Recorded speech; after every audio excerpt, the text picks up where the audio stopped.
Hello welcome back. അപ്പോൾ നമ്മുടെ കിച്ചണിൽ കുറേ സാധനങ്ങൾ ഇപ്പോൾ കാണുന്നുണ്ടാവും. ഇന്നലെ വൈകുന്നേരം ചെറിയ നാത്തൂൻ്റെ വീട്ടിൽ പോയിട്ടുണ്ടായിരുന്നു. അവിടെ നിന്ന് കൊണ്ടുവന്ന സാധനങ്ങൾ ഇതൊക്കെ കേട്ടോ. അപ്പം കറികൾ ഉണ്ടാക്കണം, പിന്നെ കുറേ ചെടികൾ കൊണ്ടുവന്നിട്ടുണ്ടായിരുന്നു, അതൊക്കെ ഒന്ന് റെഡിയാക്കി വെക്കണം. മീനൊക്കെ മുറിച്ച് വെച്ചിട്ടുണ്ട്. ഇന്നിപ്പം ഉച്ച മുതലാണ് ഞാൻ എടുക്കുന്ന വീഡിയോ കേട്ടോ. പിന്നെ ഇന്ന് ഫുഡിൻ്റെ വീഡിയോസ് ഞാൻ അധികം എടുക്കുന്നില്ല. അതിനേക്കാളും കൂടുതൽ എടുക്കുന്നത് വേറെ കുറച്ച് പണി കിട്ടിയ കാര്യങ്ങളാണ് കേട്ടോ. അപ്പം പച്ചക്കായ കൊണ്ടുവന്നിട്ടുണ്ടായിരുന്നു. ആദ്യം വിചാരിച്ചു കൂട്ടാൻ ഉണ്ടാക്കാമെന്ന്.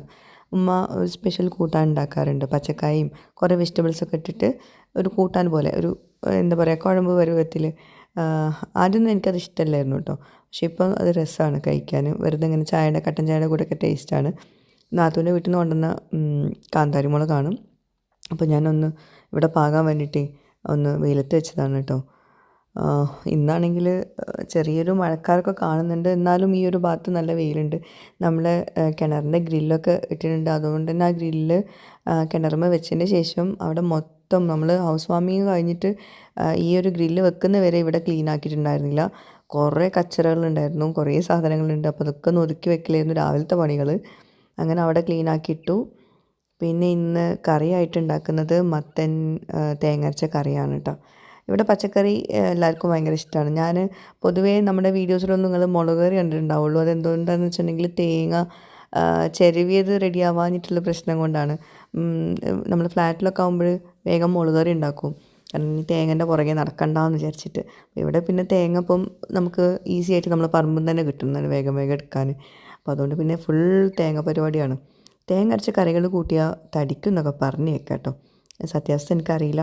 എനിക്ക് തോന്നുന്നുണ്ട് തടിക്കും എന്നുള്ളത്. കാരണം മുമ്പൊക്കെ തേങ്ങ അരച്ച കറികളായിരുന്നു എന്നും നമ്മുടെ വീട്ടിലൊക്കെ ഉണ്ടായിരുന്നത്. അന്ന് തടി കുറക്കാൻ പാടായിരുന്നു. പിന്നെ ഇന്നിപ്പം തേങ്ങ അരച്ച കറികൾ കൂട്ടാത്തതുകൊണ്ട് തന്നെ വല്ലാണ്ട് തടി കൂടുന്നില്ല. ഓക്കെ, ചിലപ്പോൾ കുട്ടികൾക്കൊക്കെ നല്ലതായിരിക്കും. അപ്പോൾ ഞാൻ മത്തന് അവിടെ വേവിക്കാൻ വെച്ചിട്ടുണ്ട്. മത്തന് പച്ചമുളക്, മത്തൻ കഷ്ണങ്ങളാക്കിയത്, ഉപ്പ്, മഞ്ഞൾപ്പൊടി, വെള്ളം എല്ലാം കൂടി വേവിച്ചെടുക്കുക. എന്നിട്ട് തേങ്ങ, ചെറിയുള്ളി, ചെറിയ ജീരകം എല്ലാം കൂടി കുറച്ച് വെള്ളത്തിൽ നല്ല പേസ്റ്റാക്കിയിട്ട് അരച്ചെടുക്കുക. അത് ഒഴിച്ചു കൊടുക്കുക. എന്നിട്ട് കടുകിട്ടിട്ട് പൊട്ടിക്കുക. കറിവേപ്പിലൊക്കെ ചേർത്തിട്ട് വറവിട്ട് കൊടുക്കുക. അപ്പോൾ അതാണ് കറി. ഞാൻ സ്പെഷ്യലായിട്ട് റെസിപ്പി ഒന്നും കാണിക്കുന്നില്ല, എല്ലാവർക്കും അറിയുന്ന കോമൺ കറി തന്നെയാണ്. ഇതേപോലെ തന്നെ മത്തൻ ഇതുപോലെ ആക്കുന്ന പോലെ തന്നെ നമുക്ക് പച്ചക്കായും ചെയ്തെടുക്കാം കേട്ടോ. ഇതേപോലെ തന്നെ പിന്നെ ഇതുപോലെ തൈര് ചേർത്തിട്ടുണ്ടാക്കും പച്ചക്കായൻ്റെ കറി, അതും നല്ല ടേസ്റ്റാണ്. അപ്പോൾ എന്തായാലും ഇത് അരച്ച് വരട്ടെ. പിന്നെ കണ്ടോ, ഇവിടെ കുറേ പച്ചപ്പ് കാണുന്നുണ്ടാവും. അതൊക്കെ വെള്ളത്തിലിട്ട് വെച്ചിട്ടുള്ള വെള്ളത്തിലിട്ട് വെച്ചിട്ടുള്ള ഇലകളാണ്. നമ്മൾ ഇൻഡോർ പ്ലാന്റ്സിനായിട്ട് കേട്ടോ. മണി പ്ലാന്റ്സൊക്കെ നാത്തൂൻ്റെ വീട്ടിൽ നിന്ന് കൊണ്ടുവന്ന് തന്നെയാണ്. പിന്നെ മീൻ ഒന്ന് മസാല തേക്കുകയാണ്. ഇന്ന് മീൻ ഫ്രൈ ആക്കുന്നേ ഉള്ളൂ, കറി വെക്കുന്നില്ല. തലേ ദിവസം മീൻ മുളകിട്ടിട്ടുണ്ടായിരുന്നില്ലേന്നു. അപ്പോൾ അതുതന്നെ കുറച്ച് ബാക്കിയുണ്ട്, കുറച്ചധികം മുളകിട്ടിട്ടുണ്ടായിരുന്നു. ഞാൻ കുറച്ച് കഞ്ഞിവെള്ളം എടുത്ത് കുടിച്ചതാണ് കേട്ടോ. നമ്മളിപ്പോൾ അടുപ്പത്ത് വെക്കുന്നതുകൊണ്ട് തന്നെ കഞ്ഞിവെള്ളം കുടിക്കാനൊരു വല്ലാത്തൊരു ഇൻട്രസ്റ്റ്. നമ്മൾ കുക്കറിൽ വെക്കുമ്പോൾ കഞ്ഞിവെള്ളത്തിന് ഭയങ്കര കൊഴുപ്പാണ്. ഇത് വല്ല കൊഴുപ്പ് തോന്നാറില്ല. ഓക്കെ, നമ്മുടെ കറി ഏകദേശം സെറ്റായിട്ടുണ്ട്. അതുപോലെ അയിലയുണ്ട്, അടവുണ്ട് കേട്ടോ. രണ്ടും മസാല തേച്ച് വെച്ചിട്ടുണ്ട്.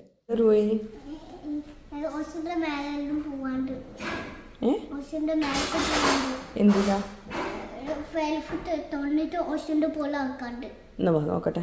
ഫെൽഫ് തുറന്നാച്ചാ എവിടെ? എന്നാ വാ പോവാ, നോക്കട്ടെ.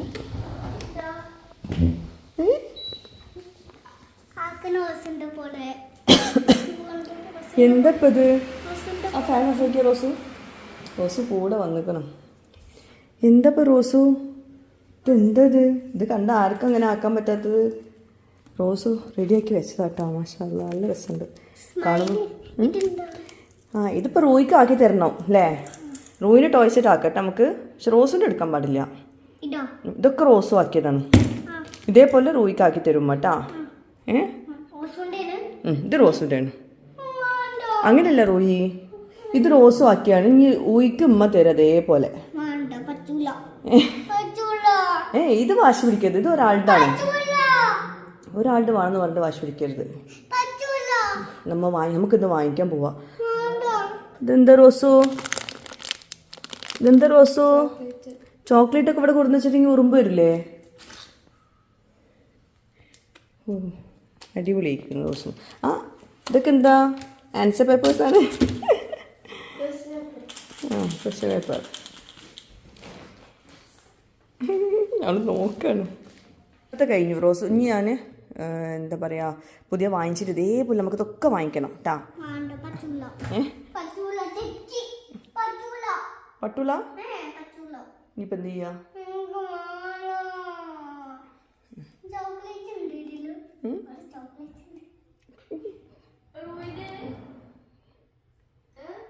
ആ റോസുൻ്റെ ആണ്. റോസു ഇനി അടുത്ത തല്ലാണ് കേട്ടാ.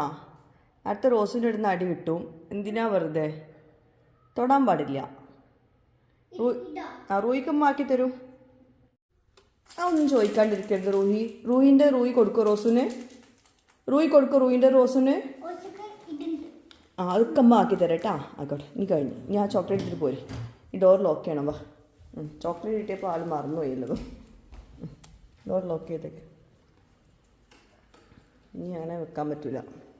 ലോക്ക് ചെയ്തില്ലെങ്കിൽ അവൾ ആകെ പണിയാക്കി തരും. കറിയെല്ലാം സെറ്റാക്കിയിരുന്നു. അതായത് മത്തന് വെന്തിട്ടുണ്ടായിരുന്നു, അതുപോലെ തന്നെ തേങ്ങാരപ്പ് റെഡി ആയിട്ടുണ്ടായിരുന്നു. പക്ഷേ അത് രണ്ടും കൂടി മിക്സ് ആക്കാനുള്ള സമയം മക്കളെ തരണ്ടേ. രണ്ടുപേരും കൂടി കച്ചറ കൂടി മുകളിലോട്ട് പോകണമെന്ന് പറഞ്ഞ് അപ്പോൾ കാര്യങ്ങൾ കണ്ടല്ലോ, മക്കളുടെ തീരുമാനമാക്കി കൊടുത്തിട്ടുണ്ട്. ഇനി നമുക്ക് കറി സെറ്റായിട്ടുണ്ട്. ഇപ്പോഴാണ് സെറ്റായത്. ഇനി നമുക്കിത് വറവിട്ട് കൊടുക്കാം. കടുക് കറിവേപ്പില ചേർത്തിട്ട് വറവിട്ട് കൊടുക്കാം. ഇത് വെളിച്ചെണ്ണേൻ്റെ കൂടെ കുറച്ച് സൺഫ്ലവർ ഓയിൽ മിക്സ് ആയതാണ്. കാരണം 2 ബോട്ടിലുണ്ടായിരുന്നു. അപ്പോൾ ഈ ബോട്ടിൽ താഴെ കുറച്ച് സൺഫ്ലവർ ഓയിൽ ഉണ്ടായിരുന്നു. ഞാൻ അറിയാണ്ട് വെളിച്ചെണ്ണ ഒഴിച്ചു കൊടുത്തു. അപ്പോൾ അത് മിക്സ് ആയപ്പോൾ കണ്ടോ പത പൊങ്ങി വരുന്നത്. ആ വെളിച്ചെണ്ണയിൽ കുറഞ്ഞ സൺഫ്ലവർ ഓയിൽ ചേർത്തേ ഉള്ളൂ. ചേർത്തതല്ല, അബദ്ധത്തിൽ പറ്റിയതാണ്. പക്ഷേ ഇങ്ങനെ ഒരു വെളിച്ചെണ്ണേൻ്റെ ആ ഒരു തന്നെ പോയി, ടേസ്റ്റ് തന്നെ പോയ പോലെ. അപ്പോൾ ഇതാ അടുത്തത് ഇനിയിപ്പോൾ അത് കഴിഞ്ഞിട്ട് വേണം വെളിച്ചെണ്ണ മാറ്റാൻ, അല്ലെങ്കിൽ പിന്നെ അത് മൊത്തത്തിൽ മാറ്റേണ്ടി വരും. അപ്പം മീൻ അവിടെ ഫ്രൈ ആക്കാൻ വെച്ചിട്ടുണ്ട്. അപ്പോൾ പച്ചക്കായ കൊണ്ട് ആദ്യം വിചാരിച്ച് കൂട്ടാൻ ഉണ്ടാക്കാമെന്ന്, പിന്നെ പച്ചക്കായ കൊണ്ട് ഉപ്പേരി ഉണ്ടാക്കുന്നുള്ളൂ. ഇന്ന് കൂട്ടാൻ ഉണ്ടാക്കാനുള്ള നേരില്ല, കുറേ വെജിറ്റബിൾസ് വേണ്ടേ. അത് നല്ല രസമുള്ള റെസിപ്പിയാണ്. ഞാനത് കാണിക്കേണ്ട ഉമ്മാൻ്റെ റെസിപ്പി. പിന്നെ മീൻ കണ്ടോ, മീൻ വരിയാൻ വിട്ടുപോയി. റുക്കിയാമു മസാല തേക്കുന്നതിന് മുമ്പ് വരിയാൻ വിട്ടുപോയി. അപ്പോൾ മീൻ വരട്ടിയിട്ടില്ല, അതുകൊണ്ട് കാണാനൊരു ലുക്കില്ല. അതുപോലെ ഒന്നങ്ങോട്ട് മൂപ്പ് കൂടുകയും ചെയ്ത്. ഇതാണ് നമ്മളിങ്ങനെ കിച്ചണിൽ എന്തെങ്കിലും പണിയെടുക്കുമ്പോൾ ഒന്ന് അങ്ങോട്ടും ഇങ്ങോട്ട് തിരിഞ്ഞാൽ ഇതൊക്കെയാണ് പരിപാടി. ഞാൻ ഉമ്മ ഉണ്ടാക്കുന്ന വീഡിയോ എടുക്കാൻ വേണ്ടി ഒന്ന് അങ്ങോട്ട് തിരിഞ്ഞതാണ്. അപ്പോഴേക്കും ഇതിവിടെ കരിഞ്ഞിട്ടില്ല, ഒന്ന് മൂപ്പ് കൂടിയതാണ്. അപ്പോൾ കഞ്ഞി വെള്ളത്തിലോട്ടാണ് നമ്മളെ പച്ചക്കായ അരിഞ്ഞിടുന്നത് കേട്ടോ, ആ കറ പോകാൻ വേണ്ടിയിട്ട്. ഇവിടെ ഉമ്മ അങ്ങനെ ചെയ്യാറ്. പിന്നെ ഇങ്ങനത്തെ പരിപാടിയൊക്കെ ഉമ്മാക്കാണ് ഇഷ്ടമാണ് ഉണ്ടാക്കാൻ. എനിക്കാണെങ്കിൽ ഇങ്ങനത്തെ പരിപാടി ഒട്ടും ഇഷ്ടമല്ല. എനിക്ക് വെജിറ്റബിൾസ് ഈ വെണ്ടക്ക, ക്യാബേജ് അതൊക്കെയാണ് ഇഷ്ടം. ഇതുപോലത്തെ വെജിറ്റബിൾസൊക്കെ കഴിക്കാൻ ഇഷ്ടമാണ്, പക്ഷേ ഉണ്ടാക്കാൻ ഭയങ്കര മടിയാണ്. കുറച്ച് മെനക്കെടാണ്. ഇങ്ങനെ അരിഞ്ഞിട്ട് വേറൊരു ഇതിൽക്കിടാൻ അങ്ങോട്ട് നന്നായിട്ട് കഴുകിയെടുക്കണം, അങ്ങനെ ഇങ്ങനെയൊക്കെ. അപ്പോൾ ഉമ്മത് കയ്യിലാണ് കേട്ടോ അരിയൽ പച്ചക്കായൊക്കെ. പിന്നെ എൻ്റെ ചെടികളൊക്കെ മാറ്റി കുഴിച്ചിടാനൊക്കെ ഉണ്ട്. മണ്ണ് സെറ്റായിട്ടില്ല. ഇന്ന് സൺഡേ ആയതുകൊണ്ട് തന്നെ മണ്ണ് വാങ്ങിക്കാൻ കിട്ടിയിട്ടില്ല. ഇനിയിപ്പോൾ നാളെ മണ്ണ് വാങ്ങിക്കണം, എന്നിട്ട് വേണം ഇൻഡോർ പ്ലാന്റ്സൊക്കെ സെറ്റാക്കാൻ. നമ്മൾ വിചാരിച്ച കാര്യങ്ങളൊന്നും ഹൗസ് വാമിങ് കഴിഞ്ഞാൽ നടക്കില്ല. കാരണം എന്താ പറയുക, നമ്മൾ വിചാരിക്കും അതൊക്കെ ചെയ്യുന്നു, പക്ഷേ ഇത് ഓരോ ഭാഗത്തും നമ്മൾ കൈയെത്തില്ലെങ്കിലുള്ളൊരു ഇഷ്യൂസ് കുറച്ചൊന്നുമല്ല. രാവിലെ ഉണ്ടായാൽ വൈകുന്നേരമാവും. അത് പൊതുവേ അങ്ങനെ തന്നെയാണ് എനിക്ക്. വ്ളോഗും ഇതൊക്കെ കൂടി ആകുമ്പോഴും ഇപ്പം കൂടിയിരുന്നപ്പോൾ പിന്നെ ഒന്നിനും നേരമില്ലാണ്ടായിപ്പോയി. എന്തായാലും ഇൻഷാ അല്ലാഹ് എല്ലാം റാഹത്താവട്ടെ. എല്ലാവരും അങ്ങനെ തന്നെയാണല്ലോ. ഞാനിങ്ങനെ എപ്പോഴും വീഡിയോയിൽ ഇങ്ങനെ പ്രാരാബ്ദങ്ങളൊക്കെ പറയുമ്പോൾ അത് കേൾക്കാൻ വലിയ രസമുണ്ടാവില്ല അല്ലേ. വാച്ചൊക്കെ ഇട്ടിട്ടാ വാങ്ങുന്നത്. കണ്ട ഒരു പ്ലേറ്റ് എടുത്തൂടെ? അവിടെ ഒക്കെ ഇട്ട് അത് കണ്ട അവിടെയൊക്കെ ക്ലീൻ ആക്കിയിട്ടാണ്. ഒരു പ്ലേറ്റ് തരാം. ഇറ്റണതാ ഞാൻ സീരിയസ് ആയിട്ട് പറയട്ടോ. കുളങ്ങൾ അറിയും. ഇത് പിടിച്ചോ.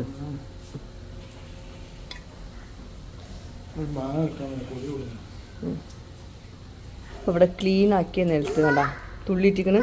ഇതായ തുടക്കും.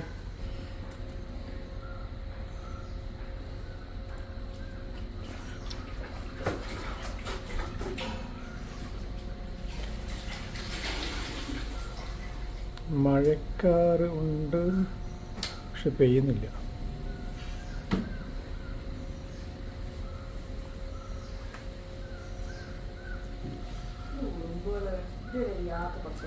ആ പുറത്തല്ലേ ഉറുമ്പ്? അവർ നടക്കുന്ന സ്ഥലത്തൊക്കെ നിങ്ങൾ പോയി ടൈൽസ് ഇടും, ഇൻ്റർലോക്കും ചെയ്യും. എന്നിട്ട് ഉറുമ്പുകളെ കണ്ടു കഴിഞ്ഞാൽ കുറ്റം.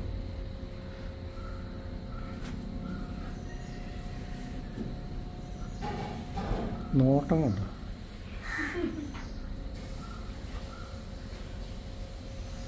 എന്തൊരു പാവോ എൻ്റെ കുട്ടിയോ, പാവം കുട്ടിയാണോ.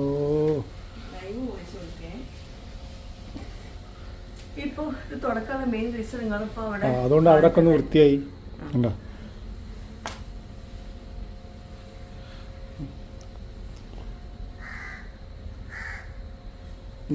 നീ അല്ല ഇന്നലെ കുറെ തെയ്യം കൊടുന്ന് കുഴിച്ചിട്ടാ? എവിടെയാണ്?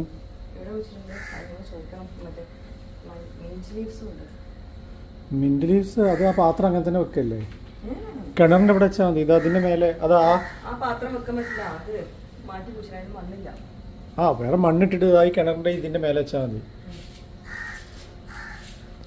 അങ്ങനെ എന്താ കുറേ പണിയുണ്ടെന്ന് ഇങ്ങനെ വിചാരിച്ചിരിക്കുന്ന സമയത്താണ്, അതായത് ആ ചെടികളൊക്കെ മാറ്റി കുഴിച്ചിടണമല്ലോ, അതിൻ്റെ പുറകെ നടക്കണമെന്ന് വിചാരിച്ച സമയത്താണ് ഇവിടെ വേറൊരു പണി കിട്ടിയത്. നമ്മുടെ സ്റ്റോർ റൂമിലോട്ട് പോകുമ്പോഴേ ഒരു പ്രത്യേക ഒരു മണം, ഒരു അരി വെന്തൊരു മണം. അപ്പോൾ നോക്കുമ്പോൾ നമ്മൾ അരിച്ചാക്കിൻ്റെ താഴെ ഉണ്ടല്ലോ എങ്ങനെയോ വെള്ളം പോയതാണ്. അപ്പം ചാക്കിൻ്റെ അടിയിൽ മുഴുവൻ വെള്ളം. അപ്പോൾ അതിൽ കുറച്ച് കുതിർന്നിട്ടുണ്ട് നമ്മുടെ അരിയാണെങ്കിൽ അന്ന് ഹൗസ് വാമിങ്ങിനായിട്ട് 50 കിലോ 75 കിലോൻ്റെ ചാക്ക് ഉപ്പ കൊണ്ടുവന്നായിരുന്നല്ലോ. അത് കുറേ എല്ലാ അരിയും ഭാഗ്യത്തിന് കുറച്ച് മുകളിൽ നിന്നൊക്കെ എടുത്തിട്ട് ഞാൻ 2 ബക്കറ്റിലോട്ട് ആക്കി വെച്ചിട്ടുണ്ടായിരുന്നു. പിന്നെ കുറച്ച് മാത്രമേ താഴെ ഉണ്ടായിരുന്നുള്ളൂ. ആ ഒരു കവർ സഞ്ചിയിൽ മീൻസ് ആ ഒരു ചാക്കിൽ കുറച്ച് മാത്രമേ ഉണ്ടായിരുന്നുള്ളൂ. അതാണ് ഇങ്ങനെ ആയത്. അപ്പം ഞാൻ ആദ്യം ഉമ്മയോട് പറഞ്ഞു നമുക്കിത് എടുക്കണോ, ഒഴിവാക്കാമെന്ന്. പക്ഷെ ഉമ്മ പറഞ്ഞു അങ്ങനെ ചെയ്യരുത്, കാരണം ഇത്രയും അരി ഒഴിവാക്കാമെന്ന് പറഞ്ഞത് ശരിക്കും അതിന് ഭയങ്കരതാണെന്നൊക്കെ പറഞ്ഞ് പിന്നെ ഉമ്മ പേടിപ്പിച്ച്. അപ്പോൾ പിന്നെ ഇതിനാണെങ്കിൽ വേറൊരു മണം. ഇതിപ്പോൾ എങ്ങനെ ഉപയോഗിക്കാം? ആദ്യം പറഞ്ഞു, പിന്നെ പറഞ്ഞു നമുക്ക് നല്ലത് മാത്രം എടുത്തിട്ട് മറ്റേത് ഒഴിവാക്കാൻ. ഇപ്പോൾ ഇപ്പോഴും ഉമ്മ സമ്മതിക്കുന്നില്ല, അങ്ങനെ ചെയ്യാൻ പാടില്ല, ഒഴിവാക്കരുത്, നമുക്ക് കഴുകിയെടുക്കാം, അത് ഉണങ്ങിയാൽ പോയിക്കോളും, അങ്ങനെ ഇങ്ങനെയെന്ന്. അപ്പോൾ പിന്നെ അങ്ങനെ മാറ്റിയെടുക്കുക കേട്ടോ. ഇതിമ്പോൾ കുറേ നേരം മെനക്കെട്ട്, അയ്യോ കുറച്ചൊന്നുമല്ല, കുറേ നേരം അങ്ങോട്ടാക്കി ഇങ്ങോട്ടാക്കി, കാണുന്ന പോലെ ഞാൻ വീഡിയോയിൽ അധികം ഒന്നും കാണിച്ചിട്ടില്ല. അപ്പോൾ ഇതിൽ കാരണം ആ ഒരു നല്ല ഒരുയാതി മണമുണ്ട്. ഇത് വെള്ളം നനഞ്ഞിട്ടേ ഞാൻ ശ്രദ്ധിച്ചില്ല. അത് ഒരു മൂലക്കലാണ് ഈ ചാക്കിയിരിക്കുന്നത്. അപ്പം നമ്മളങ്ങനെ പ്രതീക്ഷിക്കുന്നില്ലല്ലോ ഇതിൻ്റെ അടിയിൽ ഇങ്ങനെ വെള്ളം മാവും എന്നുള്ളത്. അപ്പം എങ്ങനെയോ വെള്ളം കളഞ്ഞതാണ്. അപ്പോൾ അത് ചാക്കിൻ്റെ അടിയിൽ മാത്രം കുറേ നേരം നിൽക്കുന്നതുകൊണ്ടുള്ളൊരു പ്രശ്നം. ഓക്കെ, അപ്പോൾ അതിൽ നിന്നിങ്ങനെ 2 ട്രേയിലാക്കിയിട്ടുണ്ട്. ഒരു ട്രേയിലുള്ളത് ഇപ്പോൾ ഇത് അത്യാവശ്യം നല്ലതാണ്. അപ്പോൾ അതിനി വെയിലത്ത് വെച്ചിട്ട് ഉണക്കണം. ഉണങ്ങിയ ശേഷം മാത്രമേ അകത്ത് വെക്കുന്നുള്ളൂ. പിന്നെ മറ്റേത് ഒന്ന് നന്നായിട്ട് കഴുകിയെടുക്കണം. ആദ്യം ഇങ്ങനെ വിചാരിച്ച് ഇങ്ങനെ കാക്കക്കൊക്കെ കൊടുക്കാമെന്ന്. പിന്നെ എന്താ പറയുക നമ്മൾ ട്രൈ ചെയ്ത് നോക്കാം, ഉണക്കി നോക്കാം, നന്നാവുകയാണെങ്കിൽ എടുക്കുക. കാക്കക്കും പൂച്ചക്കൊക്കെ എങ്ങനെയായാലും കോഴിക്കൊക്കെ എങ്ങനെയായാലും ചോറ് തന്നെ ഇഷ്ടംപോലെ നമ്മളുടെ വേസ്റ്റ് വന്നതുണ്ട്. പിന്നെ എല്ലാം കൂടി നമ്മളങ്ങനെ ചെയ്യരുത് എന്നൊക്കെ പറഞ്ഞ് ഉമ്മ അങ്ങനെ പേടിപ്പിച്ചപ്പോൾ ഓക്കെ ഞാൻ മെനക്കെട്ടതേ മേലെ. അപ്പോൾ പിന്നെ അതുപോലെ നമ്മൾ കിണറിൻ്റെ മേലെ ഗ്രില്ല് കണ്ടോ, അത് ഇന്നലെയാണ് പിടിപ്പിച്ചത്. ഇന്ന് തൊട്ടേ അതിൻ്റെ ഉപയോഗം തുടങ്ങിയിട്ടുണ്ട്. അത് നമുക്ക് ഈ ഒരു എന്താ പറയുക ഇതിനായിട്ട് ഉണ്ടാക്കിയ പോലെ എല്ലാം ഉണക്കാനൊക്കെ ഞാനിപ്പോൾ അതിൻ്റെ മേലെ വെക്കൽ കേട്ടോ. അപ്പോൾ ഇനി ബക്കറ്റിലോട്ട് ഈ അരി ഇട്ട് കൊടുക്കണം. എന്നിട്ട് നന്നായിട്ട് കഴുകിയെടുത്തിട്ട് അതിങ്ങനെ ഊറ്റിയെടുക്കണം അങ്ങനെ. അപ്പോൾ എനിക്ക് ഇങ്ങനത്തെ പണികളൊന്നും അധികം ഇഷ്ടമല്ല കേട്ടോ. എനിക്ക് ചെടി കുഴിച്ചിടാനൊക്കെ ഇഷ്ടമുള്ളൊരു പണിയാണ്. പക്ഷെ ആ പണി നിർത്തി വെച്ചിട്ടാണ് ഈ പണിക്ക് വന്നത്. ഓക്കെ, അപ്പോൾ ഇനിയിപ്പം അതാക്കണം. അപ്പോൾ ആദ്യം ഞാനിങ്ങനെ ചെയ്യുമ്പോൾ ഉമ്മ ഇങ്ങനെ ബാക്കിൽ നിന്ന് പറയുന്നുണ്ട്. ഉമ്മ പിന്നെ എന്താ പറയുക വീഡിയോയിൽ എടുക്കണ്ടെന്നുള്ള രീതിയിൽ ബാക്കിൽ നിന്നതാണ്. പിന്നെ ഉമ്മക്ക് സൈ കെട്ടിട്ട് ഉമ്മ തട്ടൊക്കെ ഇട്ട് റെഡിയായി. തട്ടം ഇടാറില്ല എന്നല്ല കേട്ടോ, തട്ടം ഇടാറുണ്ട്. പക്ഷേ നമ്മൾ ഫുള്ളായിട്ട് കവർ ചെയ്തിട്ട് ഇടില്ലല്ലോ വീട്ടിലൊക്കെ ആകുമ്പോൾ. ഉമ്മക്ക് തട്ടൊക്കെ ഇട്ടിട്ട് ആദ്യം എൻ്റെ ആക്കലൊക്കെ നോക്കി, പിന്നെ കുറച്ച് കഴിഞ്ഞപ്പോൾ ഉമ്മ പറഞ്ഞു ഞാൻ ചെയ്തോളാം മതി എന്ന് പറഞ്ഞ് ഉമ്മനെ ചെയ്ത് എന്താ പറയുക അങ്ങനെ നന്നായിട്ട് കഴുകിയെടുത്ത് എന്നിട്ട് നന്നായിട്ട് വെള്ളം വാർന്നിട്ട് വെയിലത്ത് വെച്ചിട്ട് ഉണക്കിയാൽ മതി. അപ്പോൾ ഇത് ഡ്രൈ ആവും. അപ്പോൾ അങ്ങനെ യൂസ് ചെയ്യാൻ പറ്റുമെന്നാണ് ഉമ്മ പറഞ്ഞത് കേട്ടോ. അപ്പോൾ ഞാനത് വെയിലത്ത് വെച്ച് ഉണക്കിയിട്ട് ബാക്കി വിവരങ്ങൾ പറഞ്ഞു തരുന്നുണ്ട് ഇൻഷാ അല്ലാ. അപ്പോൾ ഇതുപോലെ അരിയൊക്കെ നനഞ്ഞു പോയിട്ടുണ്ടെങ്കിൽ ഇങ്ങനെ എടുത്ത് ഒഴിവാക്കണ്ട, ഇതുപോലെ ചെയ്തെടുത്താൽ മതി. അപ്പോൾ നിങ്ങൾക്ക് യൂസ്ഫുൾ ആവുമെന്ന് വിചാരിച്ചിട്ടാണ് ഇത് മുഴുവനായിട്ട് കാണിച്ച് തരുന്നത് കേട്ടോ. ഇങ്ങനെയൊക്കെ ഒരുപാട് ആൾക്കാർ, ഇതിപ്പോൾ ഞങ്ങളൊന്നും പ്രതീക്ഷിക്കാത്ത പണിയാണ് കിട്ടിയത്. അതിപ്പോൾ എങ്ങനെ അവിടെ വെള്ളം പോയതൊന്നും ഒരു പിടുത്തമില്ല. അപ്പം അതേപോലെ അരിച്ചാക്കൊക്കെ വെക്കുമ്പോൾ അതിലിട്ട് വെള്ളമൊക്കെ അതിൻ്റെ മേലൊക്കെ വെള്ളമൊക്കെ പോയാലൊക്കെ ഇതുപോലത്തെ അവസ്ഥകൾ വരുമല്ലോ. അപ്പം എല്ലാം കൂടി എടുത്ത് ഒഴിവാക്കണ്ട, ഇങ്ങനെയൊക്കെ ചെയ്താൽ മതി. അതിന് ഉമ്മ അത് നന്നായിട്ട് ഒലുമ്പി എടുക്കുന്നുണ്ട്. അങ്ങനെ തന്നെയല്ലേ പറയാം. അപ്പം നമ്മൾ നേരത്തെ വെച്ചിട്ടുള്ള അരി ഏകദേശം ഉണങ്ങിയിട്ടുമുണ്ട്, കാരണം നല്ല വെയിലാണ്. മഴക്കാറൊക്കെ ഉണ്ട്, പക്ഷേ വെയിലുണ്ട് കേട്ടോ. പിന്നെ ഇത് ഇത്താത്തൻ്റെ വീട്ടിൽ നിന്ന്, ഇക്കാൻ്റെ ചെറിയ സിസ്റ്ററിൻ്റെ വീട്ടിൽ നിന്ന് ചട്ടി കൊടുക്കനല്ല, അവരുടെ ആ കൊടുക്കനെ കൊണ്ടുവന്നതാണ് മിൻറ്റ് ലീവ്സ് കേട്ടോ. ഇനിയിപ്പോൾ ഞാനിത് മാറ്റി കുഴിച്ചിട്ടാൽ എങ്ങനെയായാലും കേടാവും. അപ്പോൾ അതിൽ തന്നെ വെച്ചിട്ടുണ്ട്. ഇനി നല്ലൊരു ചട്ടി ഇട്ടിട്ട് ഇത് പൊട്ടിച്ചിട്ട് ആ മണ്ണോട് കൂടിയിട്ട് വെക്കണം ഇൻഷാ അല്ലാ. അപ്പോൾ അതിനൊക്കെ എനിക്ക് ഇങ്ങനത്തെ പണിയൊക്കെ ഭയങ്കര ഇഷ്ടമാണ്, ചെടി ഉണ്ടാക്കലൊക്കെ. പക്ഷേ അതിനൊന്നും സമയം കിട്ടുന്നില്ല. അപ്പോൾ ഇതാ മുറത്തിലോട്ടാക്കിയിട്ട് ഉമ്മ ഇങ്ങനെ ഒലുമ്പി ഇതിനങ്ങനെ പറയലെന്ന് തോന്നുന്നു. അങ്ങനെ കഴുകിയെടുക്കുന്നുണ്ട്, വെള്ളം ഇങ്ങനെ ഒഴിച്ചിട്ട് കഴുകിയെടുക്കുന്നുണ്ട്. പക്ഷെ ഇപ്പം നല്ല മണമൊക്കെ പോയിട്ടോ. നേരത്തെ കണ്ട അരിയൊന്നുമില്ല, ഇപ്പം നന്നായി വന്നിട്ടുണ്ട്. അങ്ങനെ ഇതിൻ്റെ വെള്ളമൊക്കെ ഡ്രെയിൻ ചെയ്തിട്ട് പരന്നൊരു പാത്രത്തിലോട്ടാക്കുക, അത് ഉണക്കിയെടുക്കാം. അപ്പോൾ അതും ഇങ്ങനെ മുറവും നമ്മൾ കിണറിൻ്റെ മേലെ വെച്ചിട്ടുണ്ട്. അപ്പോൾ കിണറിൻ്റെ ഗ്രില്ല് നമുക്കിതുപോലെ ഉണക്കാനുള്ളൊരു സ്ഥലമായി മാറിയിട്ടുണ്ട്. ഓക്കെ, അപ്പോൾ തുടങ്ങിയിട്ട് ബാക്കി വിവരങ്ങൾ ഞാൻ തരുന്നുണ്ട് കേട്ടോ. ഞങ്ങളുടെ മിൻറ്റ് ലീവ്സാണ്. ഇതും ഞാൻ ചട്ടിയിൽ മാറ്റി കുഴിച്ചിടണം. ഇതും വെക്കാൻ പറ്റിയൊരു സ്ഥലമാണ് തോന്നുന്നത്.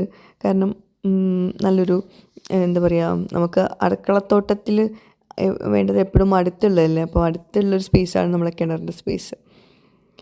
അപ്പോൾ ഉമ്മ ആ ഒരു പച്ചക്കായ ഉമ്മാൻ്റെ സ്പെഷ്യൽ റെസിപ്പിയിൽ ഉണ്ടാക്കിയിട്ടുണ്ട്. പിന്നെ നമ്മൾ മീനൊക്കെ ഫ്രൈ ആക്കി വെച്ചിട്ടുണ്ട്. ചോറൊക്കെ നേരത്തെ റെഡി ആയിട്ടുണ്ടായിരുന്നു കേട്ടോ. അതിനിടയ്ക്ക് നമ്മൾ അരിപ്പണിക്ക് പോയത്.